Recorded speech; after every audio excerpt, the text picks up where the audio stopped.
সদ্ভাবনা যখন হয় সিদ্ধান্তহীনতা। রাজীব গান্ধী কিভাবে রাজনীতির বলি শাহবানু, রাম মন্দিরের তালা খুলল, নেপথ্যে কি ভোট ব্যাংক, লখনৌ চুক্তি সুরক্ষা নাকি সমঝোতা, বোফার্স কামান গরজালো, কিন্তু সত্য চাপা পড়ল, তামিল রক্ত ঝরল, IPKF পাঠাতে এত তাড়া কেন?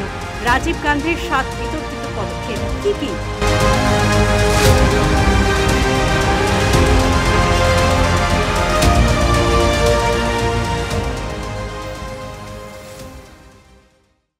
আগস্ট ভারতের প্রাক্তন প্রধানমন্ত্রী রাজীব গান্ধীর জন্মজয়ন্তী পালিত হয় সদ্ভাবনা দিবস হিসেবে। তরুণ ভারতে স্বপ্নদ্রষ্টা, প্রযুক্তির পথিকৃৎ ছিলেন, তবে তাঁর শাসনকাল ঘিরে রয়েছে তীব্র বিতর্ক।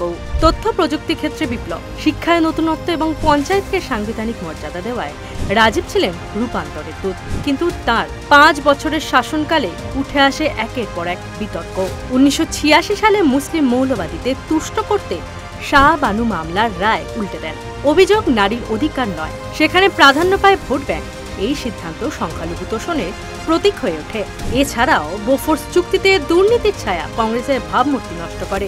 ভোপাল গ্যাস কাণ্ডে অভিযুক্ত ওয়ারেন অ্যান্ডারসনকে পালাতে দেওয়ার সিদ্ধান্তেও অভিযুক্ত হন রাজীব গান্ধী।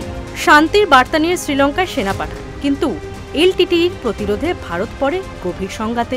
পরিণতি 1991 সালে রাজীব গান্ধীর জীবনী কেড়ে নেয় LTTE। 1984 শিখ দাঙ্গার সময় তার বিতর্কিত মন্তব্য, বড় গাছ পড়লে মাটি কাঁপে, তার ভাবমূর্তিকে আজও প্রশ্নের মুখে ফেলে। जब भी कोई बड़ा पेड़ गिरता है तो धरती थोड़ी हिलती है।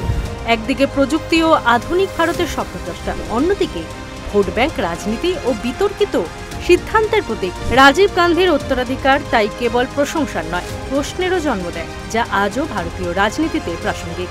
Bureau report, Bengal facts.